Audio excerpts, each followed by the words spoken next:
Now, basically, in Nepal, because of the landscape and because of lack of physical infrastructure, I think one way to really get to people in the hills and the mountains is with the telecom, with mobile.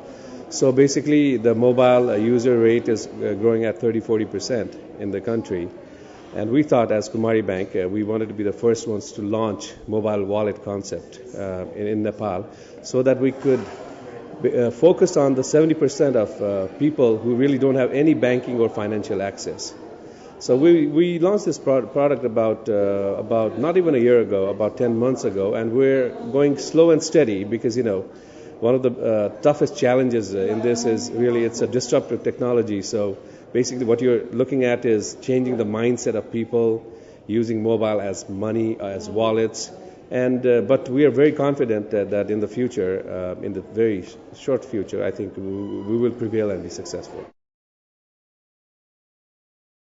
We have a branch in the really western Nepal, very rural area, where if you drive, you could probably not drive in the monsoon, but in other times it would probably take 7-8 hours, but the distance is about 15-16 kilometers basically, if you drive.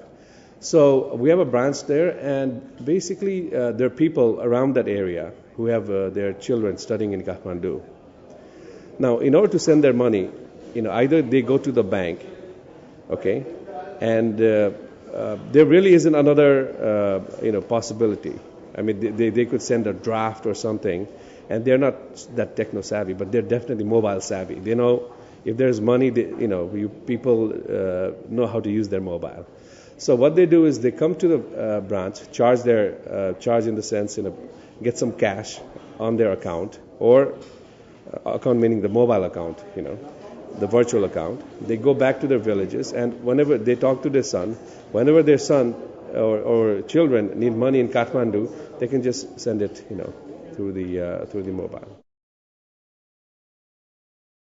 It was very difficult. I think that is one of the biggest challenges, really, to have local agents create an agent network. That's one challenge. Second is for them to understand, because if you show a cell phone to someone and say, this is how you do, this is your mobile wallet, this is your mobile banking, they'll say, where exactly is the money, Show me the money. Is it coming out from, the side or something?